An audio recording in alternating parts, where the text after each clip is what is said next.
ॐ भद्रं कर्णेभिः शृणुयाम देवाः भद्रं पश्येमाक्षभिर्यजत्राः स्थिरैरङ्गैस्तुष्टुवागुंसस्तनूभिः व्यशेम देवहितं यदायुः स्वस्ति न इन्द्रो वृद्धश्रवाः स्वस्ति नः पूषा विश्ववेदाः स्वस्ति नस्तार्क्ष्यो अरिष्टनेमिः स्वस्ति नो बृहस्पतिर्दधातु ॐ शान्ति शान्ति शान्तिः.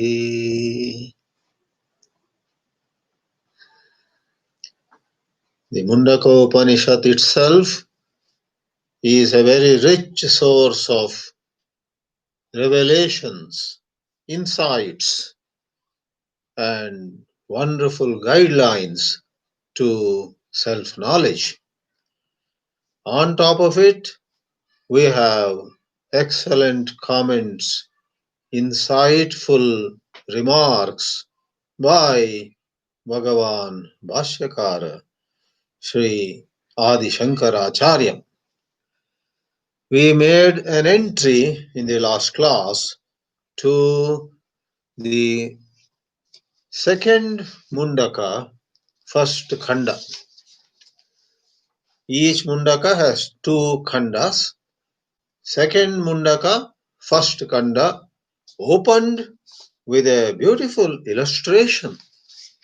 Just as from fire at places there emerge a number of sparks, so do all of us, all living beings, all jivatmas emerge from Brahma, which is repeatedly referred to in this text as Akshara.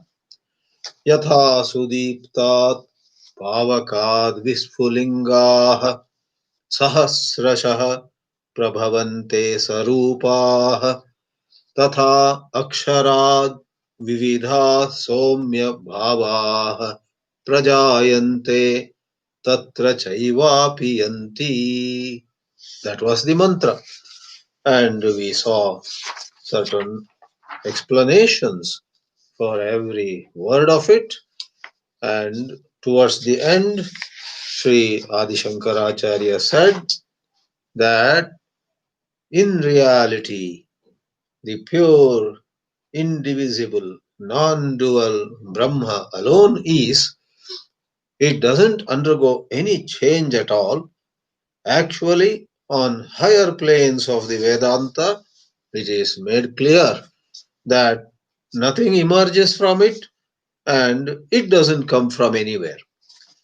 But that is a bit too much for beginners to grasp, for they are seeing this universe, and it is here that a bit difficult but at the same time most satisfying answer is given by Advaita Vedanta. I would call it most satisfying because all other explanations actually are no explanation at all. They leave again something to be sorted out.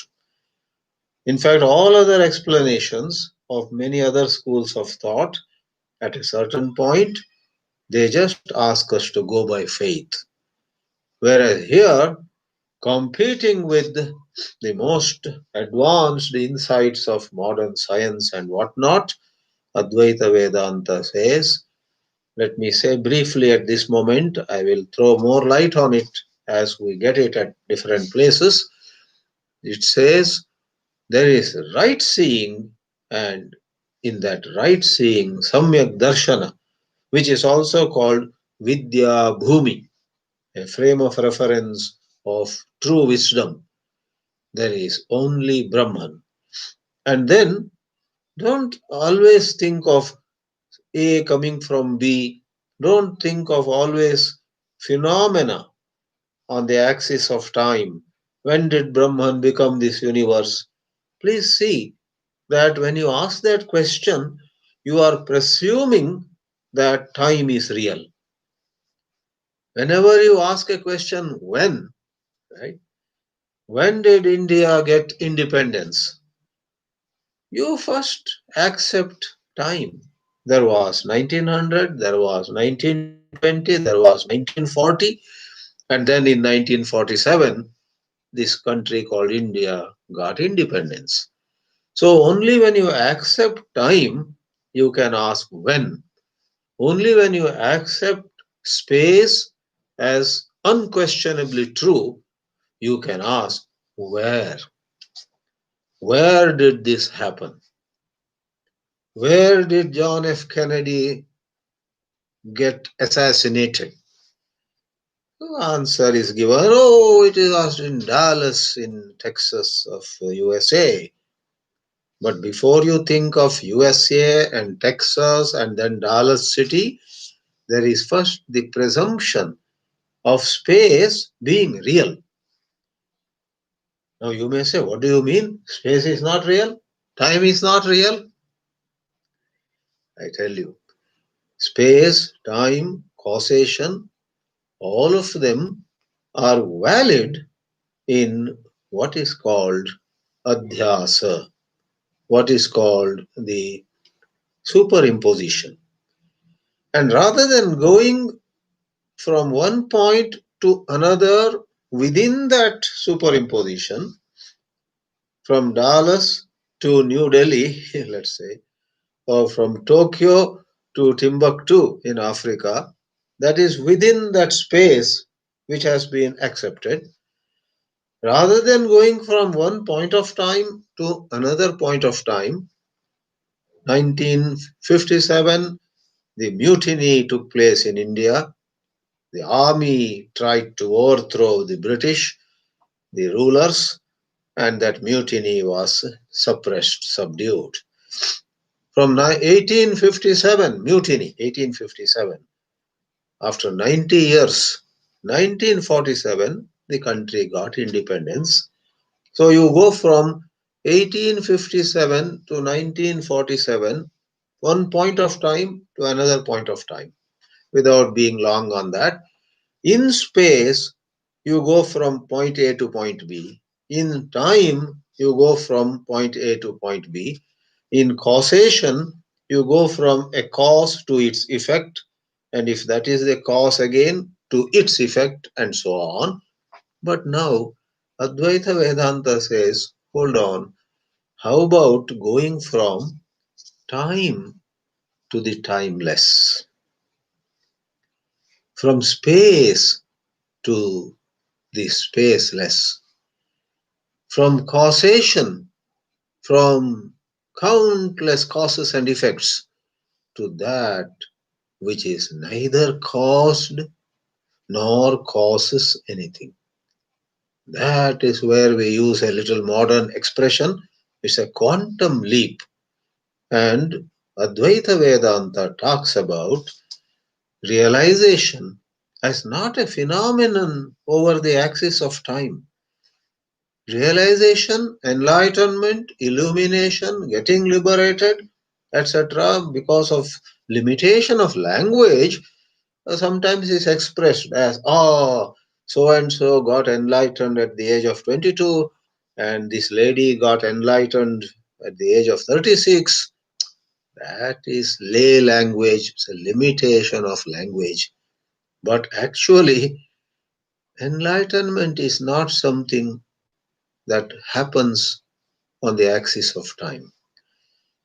So, Vivartavada, Advaita Vedanta talks about the real appearing in another way, and that another way is false, and through inquiry, that false set, false scenario disappears, and the entity, the ego, the individuality which was experiencing that field, that scenario, also disappears. This is very important. It's not that you stand as before, you are without any change, and the mountains disappear, the rivers disappear, the stars and planets disappear. And you say, oh, yeah, it's true, it is all Maya. But yeah, my five fingers on the hand are still here. That is a gross misunderstanding of Advaita Vedanta's Vivartavada. Vivarta is where something appears as something else, and that something else includes your own falsely conceived identity. This is very important for us to understand all this and put things in proper place. Adi Shankara, towards the end of his commentary on the first mantra of the first khanda of the second Mundaka, said that when there is a lot of walls, you have this room, that room, living room, family room, dining hall, kitchen, bathroom, all these are talked about. Does anything happen to space actually, Akasha? When the rooms are dismantled, the walls are removed, does Akasha, does space get cut, get split, get torn? Nothing. Akasha remains the same before you built a house, when you were building the house, and later you demolished the whole thing. Likewise, Brahma is ever changeless. Well, to realize this Brahma is not so easy. Therefore, in a very elegant manner, the Upanishad itself takes us back and forth between brief descriptions and elaborate narrations. Shankara introduces the second mantra now. Namarupa bija bhutat avyakritakhyat स्वविकार अपेक्षया परात अक्षरात param yat. This whole creation, when we are keeping in mind the frame of reference of that appearance, otherwise there is no creation. This creation is part of that appearance. You have a rope and snake in that example, in that much talked about illustration in the Advaita Vedanta. Whole of this creation belongs to the snake, not to the rope. The rope is non-dual Brahma, which has not changed even a wee bit. So, taking this created universe as the reference, as I have said a number of times, you can always take an illusion as a reference. That is, that is your frame. For example, my favorite example, which I shared, I think, in a class before, depending on in what medium you place a little glass rod, it seems to bend by different angles. Refraction. There is some refraction index. So if it is plain water, the little thin pencil like rod would, let us say, seem to bend by 30 degrees. If it is turpentine, if it is alcohol, if it is yet another liquid, it may be 27 degrees, 32 degrees, and a whole book can be written about the angle by which the little rod seems to bend, and that science has its place. But actually, the rod doesn't bend at all. It is all that appearance. Pages can be written why the rainbow is circular, not triangular, not of some other shape. But the truth is, there is no rainbow that somebody can hold, while some other bow and arrow, somebody can hold.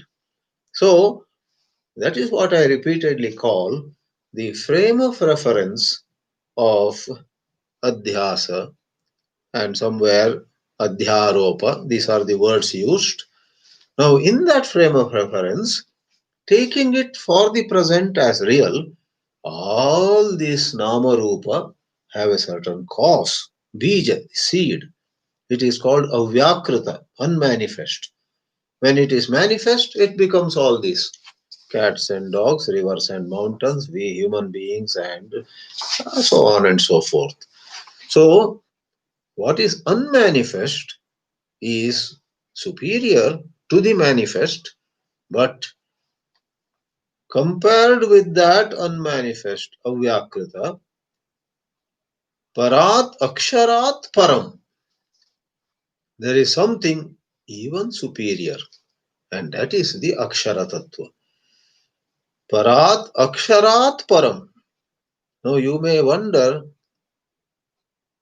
we call the Supreme Brahman also as Akshara. Now you are saying it is higher than Akshara. Yeah. The word Akshara, mind you, not only in the Upanishads or in Shānkara Bhāshya, many other texts use the word Akshara based on context on different levels. Akshara can mean the supreme truth, absolutely free of any conditioning, or Akshara can mean one notch below. Avyakrita can be called Akshara.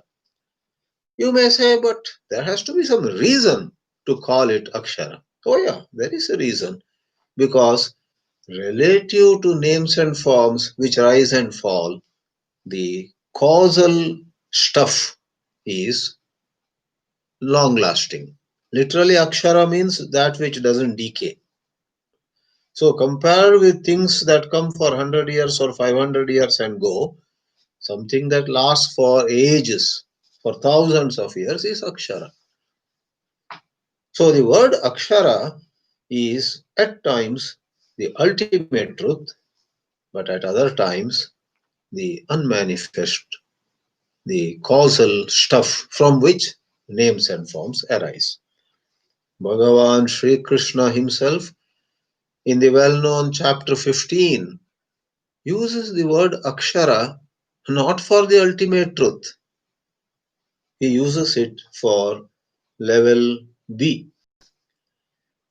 In 15th chapter Purushottama Yoga, many of you perhaps know it by heart also. It's a very popular chapter with only 20 verses. Doesn't he say, "O Arjuna, there are two Purushas, principles. One is Kshara and another is Akshara. Dvavimau Purushau Loke, Ksharascha Akshara Evacha. Ksharaha Sarvani Bhutani, Kutastaha Akshara Uchyate."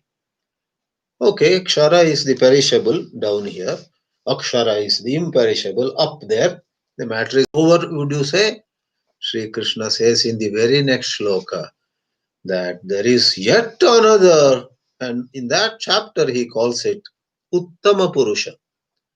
Uttama Purushastvanyaha.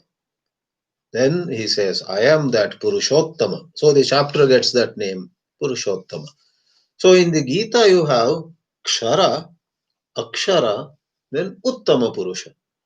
Here too, the Avyakrita is Akshara and Brahman is the supreme truth, which is the in this mantra Aksharat Param.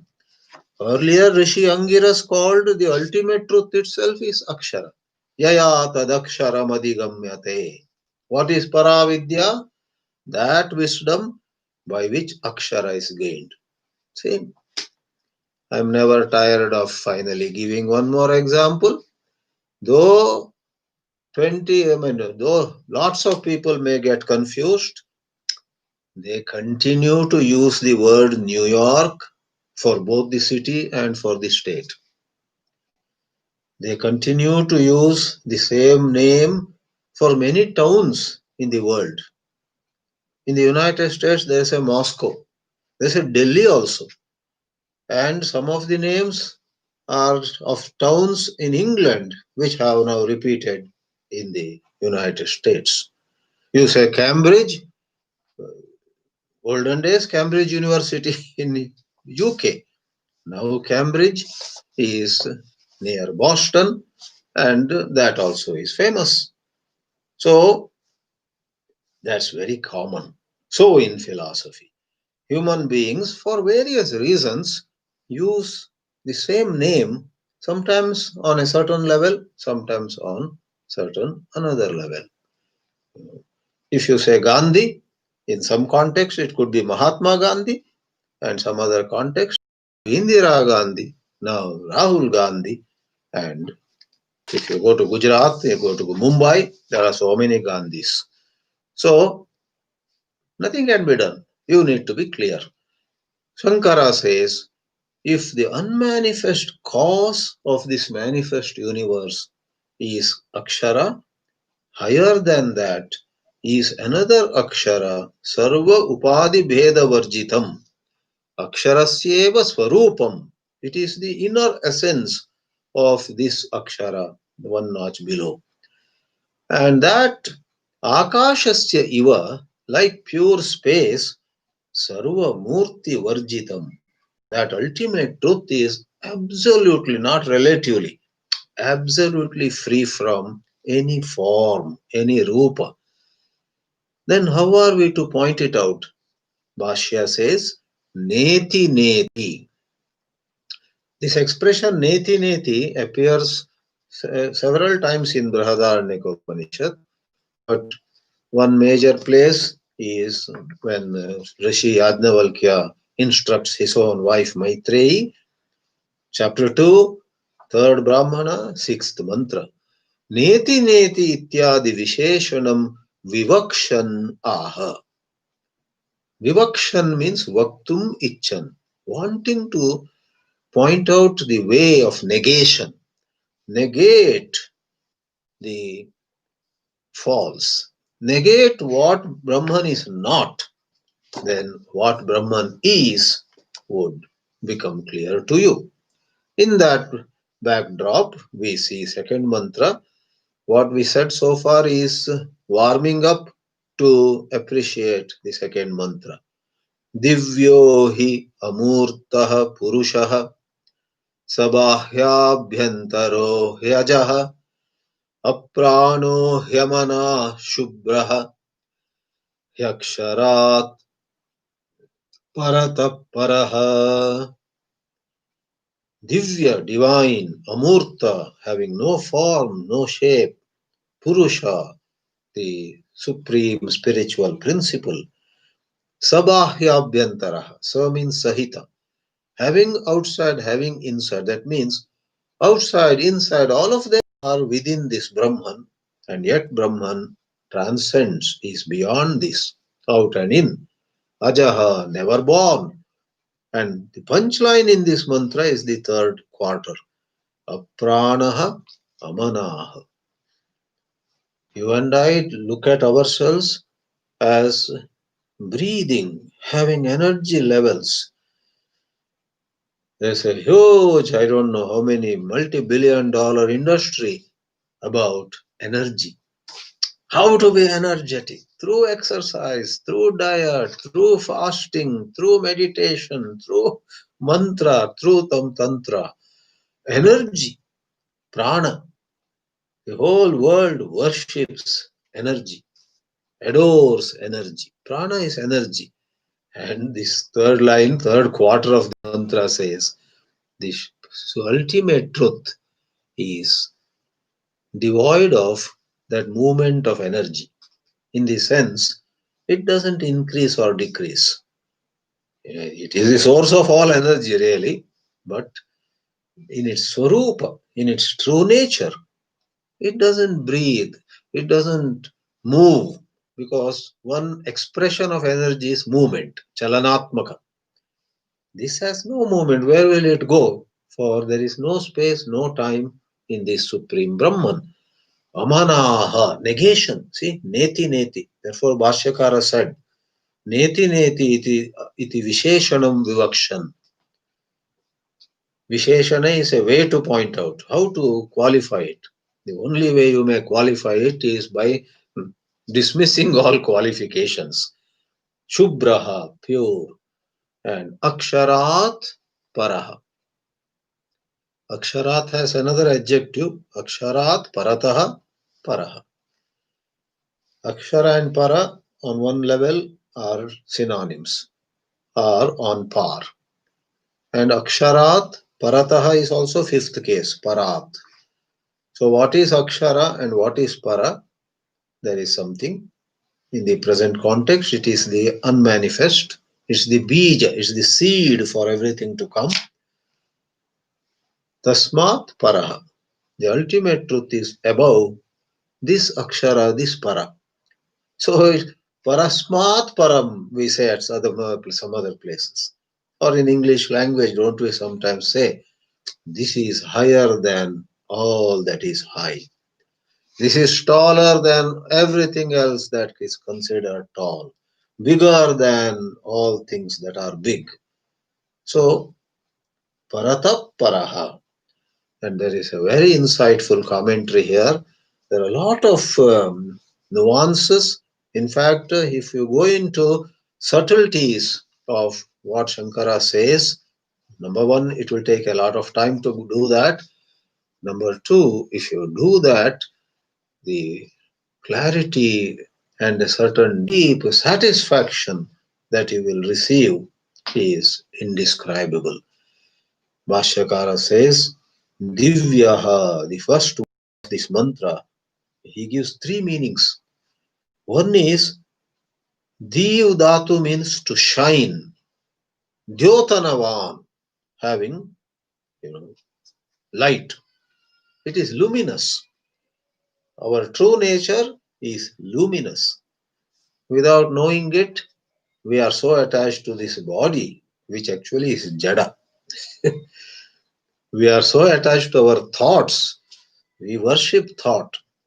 We want to be great thinkers. We want to be great speakers. We want to be great writers. That is all worship of thought, which is actually immature. Therefore, great sages like Ramana Maharshi and so on did not care to go around and give lectures, to sit down and write some books, etc. Whatever they wrote, whatever they spoke was incidental. They did not invest much into it. They did not value or they did not hold lectures, etc., with awe. Once Ma Anandamayi came to Sandipani Sadhanalaya, the headquarters of Chinmaya Mission, and Gurudev Swami Chinmayananda himself received her with great reverence.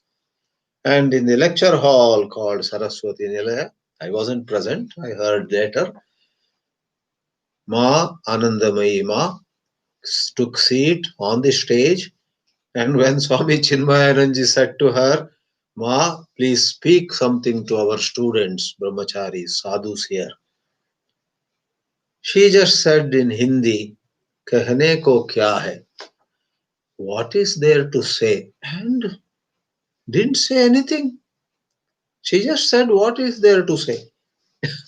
But the whole audience, several hundreds perhaps, were there in the hall and outside the hall. They were wondering, now what will happen? Ma is not giving a speech. We were eager to hear. Then Swami Chinmayananji, being a very gifted speaker, he commented on that statement. Kahane ko kya hai? What is there to say? He commented on it, quoting from Taittiriya Upanishad and other places. The supreme truth is untouched by word, untouched by thought. Yato vacho nivartante aprapya manasa saha, well-known lines. And he spoke probably for 45 minutes or 1 hour, holding the whole audience in awe. They were very happy. So, we worship. I'm not saying neglect and mess up your you know, by eating junk food or by not exercising, not even going for a walk every day. You know, I'm not saying mess up your energies because right now you are identified with the personality, and the body and mind, the personality, have to be kept well. So do what is appropriate. Don't overdo, but do what is appropriate and tune your body and mind for spiritual sadhana. You want to do sadhana, you need energy. But the truth of the whole matter is Brahman is not this energy, you know, movement, not this energy affair. There is this affair of energy, rising, falling, all that. Because there's no movement. It is, if you want a word, then if it's not energy, what is it? Some modern mystics call it pure intelligence, not intellect, pure intelligence. The Sanskrit word chit, you have sat, then you have chit. Chit actually stands for pure intelligence. A fraction of that makes our intellect come out with a lot of impressive knowledge. So, Divyaha one is luminous, Dyotanavan. Swayam Jyotishtvat. It doesn't have to borrow light from anywhere. It is itself of the nature of light. Secondly, Divi va Swatmani Bhavaha. Divi, that is in, literally Divi means in heaven, in a divine place. What is that divine place? The pure Atma is divine. It is born in itself. So, Divi Atmani, in the self, which is luminous, this is to be found. Our ultimate truth of existence is not to be found somewhere else. Divi, Swatmani, Bhavaha. And then, thirdly, Div means luminous and divine, and using negation, what Divi means or Divya means is alaukikova. It is a dismissal of all that is worldly. Some of us are proud about the kind of car that we have, which is the envy of all neighbors. Some of us are proud about a huge palatial house that we may have. Some scholars like us are proud about lectures we have given or books we have published and so on. All that is laukika. They don't have lasting value. So many emperors came and went, they are forgotten. We too will go and will be forgotten. Laukika, things of the world, though they cause a lot of excitement to us, we buy some ornaments, we buy some gold, we buy some new gadget. Nowadays, we install some new software which is faster than before. We got in place of 4G, we get 5G connection. We get excited for a little while. Laukika does excite us, but does not last long. Alaukika, it is otherworldly, it's not worldly. All three explanations, luminous or to be discovered in the self illumined pure self, and thirdly, not at all worldly. Money, power, pleasure, position, fame, name. Even in the so called spiritual world, I am a guru of 1,000 students. How many students do you have? If we want, I think in those terms, it is Laukika. Number of disciples or students, number of places a scholar goes and gives lectures is of no value. It is Laukika, it's worldly. One should never evaluate, but we are so used to these grosser dimensions. Therefore, religions fight with each other also, because rather than being truly God minded, the so called religions become property minded, land minded. They want more land. Number of followers minded. They want to convert and have more number of followers or believers in their faith. All that is all laukika. Alaukikova. Second word is amurtaha. These are pointers to that supreme Brahman. Sarva murti means form. Sarva murti varjitaha. It is utterly formless. In fact, there is an interesting footnote that someone has given. If you think of the five elements, even Akasha and Vayu have no form. Space have no shape. Air also. Right now you are sitting, looking at the computer screen, listening to this talk, looking at your mobile. There is air in the room where you are sitting, but is it round air, cylindrical air, spherical air, triangular air? No, there is no shape. Therefore, why call Brahman Amurta? Even Akasha and Vayu are Amurta. A question is raised. And the Tippanikara says, though Akasha and Vayu are Amurta, compared with fire, water, and earth, the other three elements, this Atma is subtler than Akasha, which is subtler than Vayu.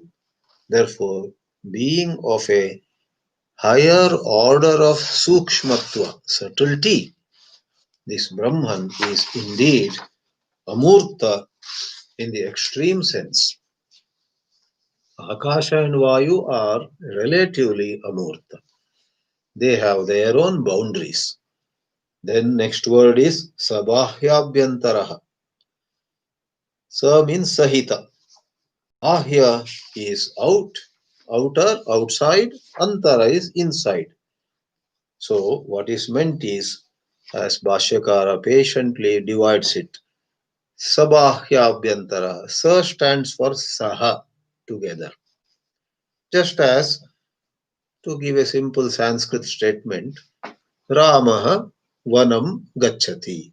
Rama goes to the forest. Ramaha Salakshmanaha Vanam Gacchati. Sasitaha Vanam Gacchati. So Salakshmanaha, Sasitaha, these are adjectives to Rama.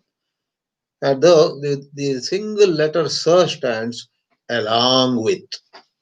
When you split it, Sitaya Saha, Lakshmanena Saha, Saha Bahyabhyantarena Vartate iti. So the Tippanikara, whom I refer to, there are some scholars who have written very useful tips on lines of Shankara's commentary, and that goes, on one hand, this Brahman has no distinction of inner or outer.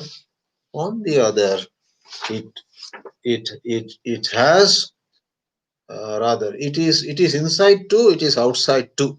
In that sense, it's everywhere, and it is uh, without a division. Sabahyabhyantara. Ajaha na jayate. It's not born from anywhere, out of anything. Kutaschit. And here Bhashyakara gives a nice comment. He says, Swataha anyasya janma nimittasya cha abhavat. After all, when things are born, there are always some external factor. Bhashyakara himself gives an example. Yatha jalabudbuda adehe vayuvadi. Jalabudbuda adehe vayu adi. On the surface of a lake, you see some bubbles. The bubbles are born and then they die. What causes the birth of the bubbles? It's air, it's the breeze, it is some movement of air. Vayu adihi, budbuda adehe karanam. Not so here, because Brahman, when you make the quantum leap and appreciate Brahman as it is, nothing can cause its birth or birth of something in it, because there is nothing other than Brahman. Brahman is one without a second. Therefore, anyasya abhavat. Second example given is yathava nabaha sushira bhedanam ghatadihi. You have space, and by bringing pots, by bringing pitchers, by bringing some vessels, you pot space, vessel space, pitcher space, like I gave the example earlier of the house, by building some walls. Nowadays, prefabricated structures are available. Not by brick, you bring the whole wall and erect it. As you know, nowadays, people build a house, and plants need not be grown from scratch. Ready plants, ready trees, and ready square yards of green lawn are brought from somewhere and pasted. So, whatever it is, in order to cause those rooms, family room, living room, bathroom, and so on, you need those partitions. Those partitions are what Shankara calls other factors. In the case of Brahman, there are other factors at all. Therefore, what he said in his main sentence, Anyasya janma nimittasya abhavat. Therefore, ajaha, it's unborn. Sarva bhava vikaranam. And once you say ajaha, it means a lot. There are six vikaras, shad vikaras. Shad means six. Asti jayate, vardate, viparinamate, apakshiyate, and nashyati. So, all six of them proceed from the first one, jayate.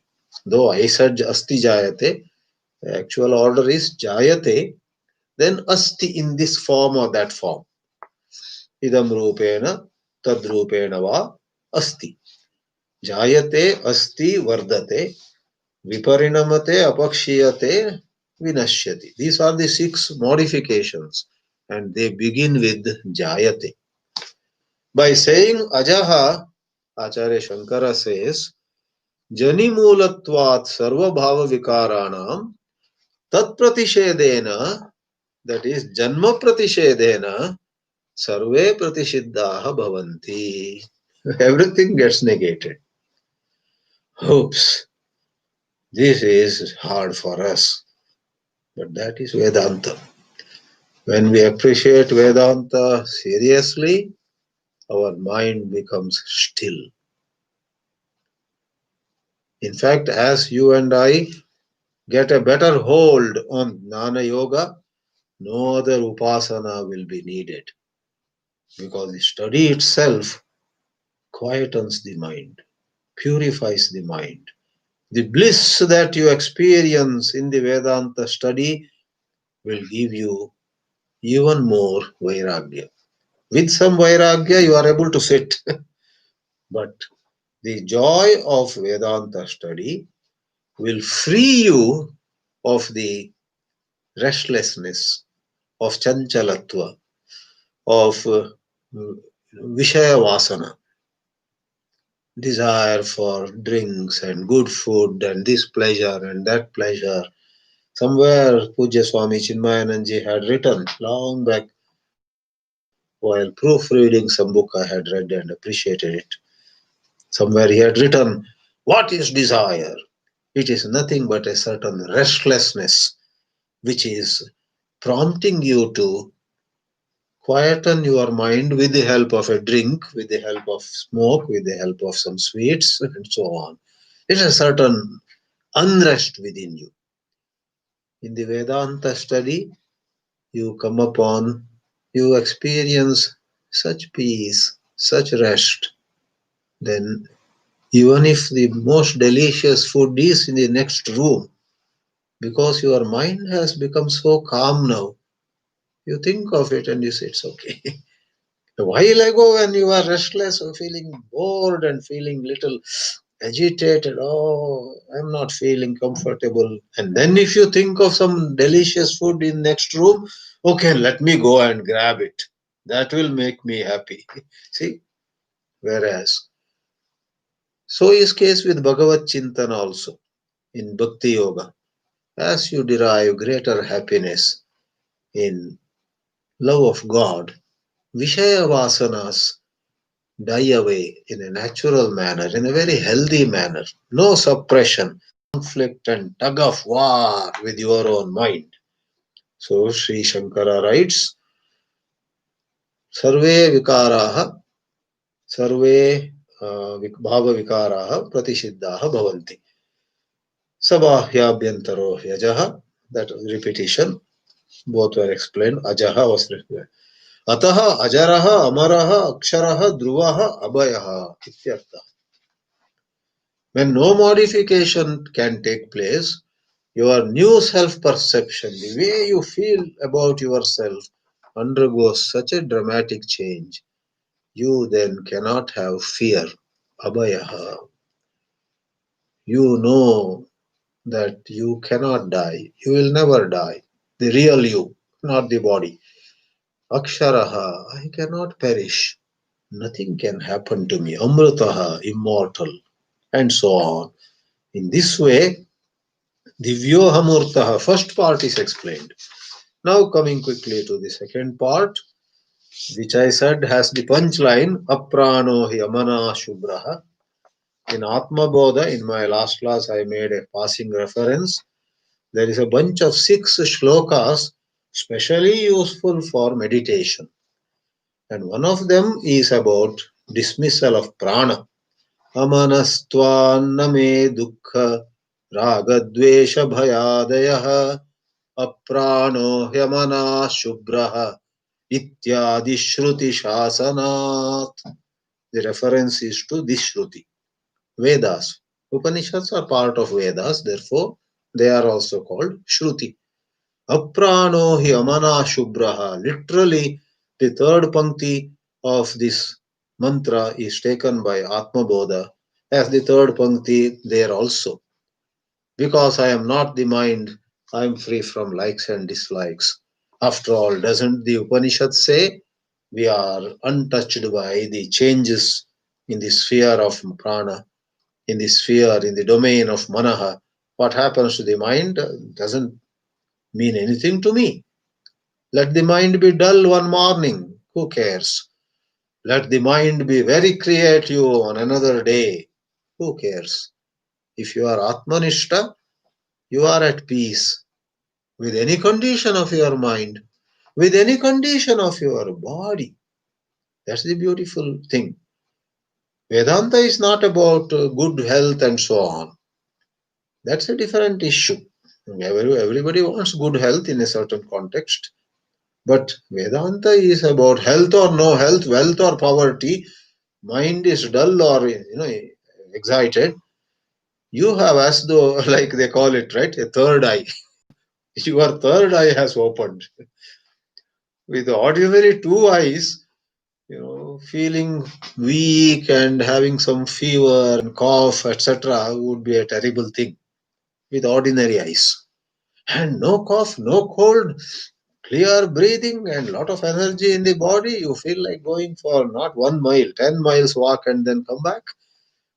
That day, your ordinary eyes would see your own condition as wow, how nice. But the Vedanta's eye is different.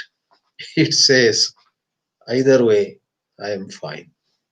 Shivoham, Shivoham. So that aprano hemanaha is explained. We'll spend 2 minutes in this class. Yadyapi dehadi upadi veda drishtinam.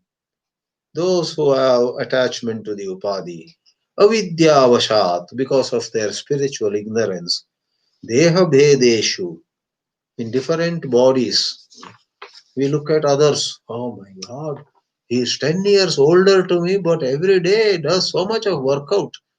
I am 10 years younger to him, but for me, all this comparison. Deha bhedeshu.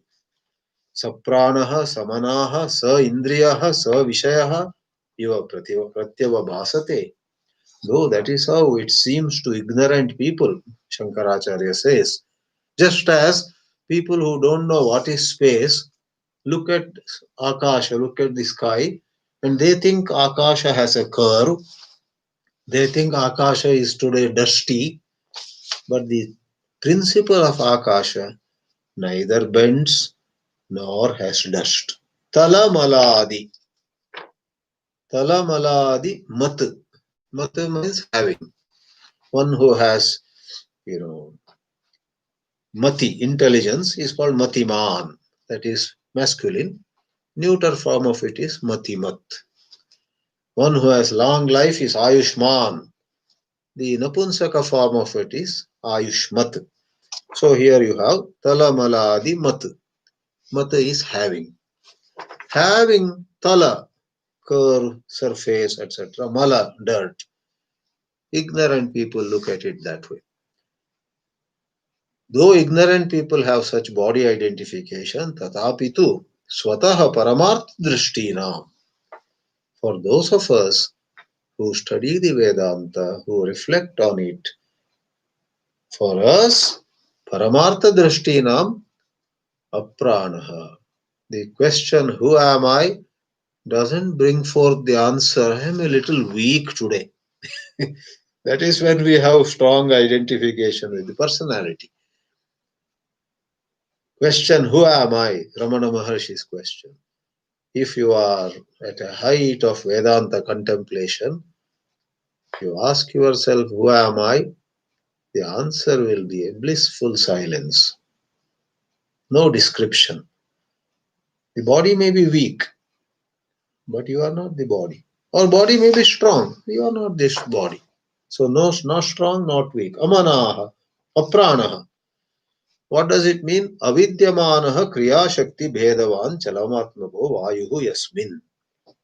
Someone or something, here it is reference to Brahman, our true nature. Something, Brahman. Yasmin, in which chalanatmako vayuhu avidyamanaha. The air that moves is absent.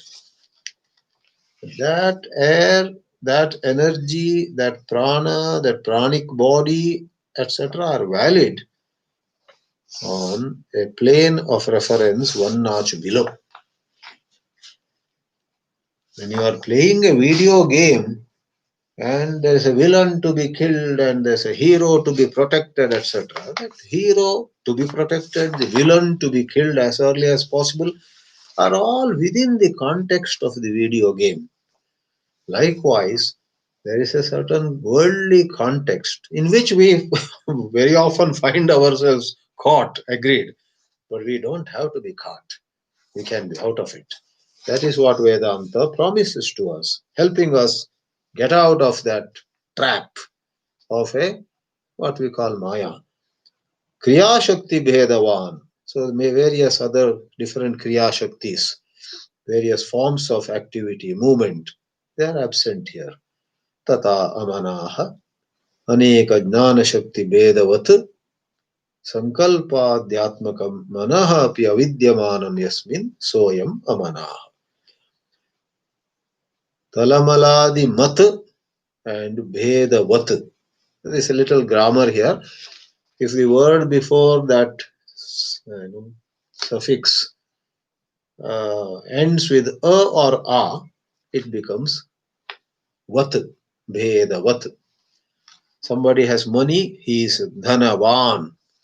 But somebody has intelligence, not mativan, but matiman. So this, when it becomes man and when it becomes van, right? And when it is vat and then when it is mat, that grammar aside. So various ideas of I got knowledge, I lost knowledge, I knew this, I did not know it, I had no clarity about it, and now I have clarity. These are all on a certain plane, and to realize your true nature would be a notch above it. Soyam amanaha. There are some more very interesting comments as well as comments on the comments in this particular portion, which we shall see in the next class. That will be the 22nd class. Today, this morning in the west and this late evening in the east, it is the 21st class of Upanishad. Let's pause here and see if there are a few questions. Nama Paramarashibhyo Namaha Paramarashibhyaha. Om.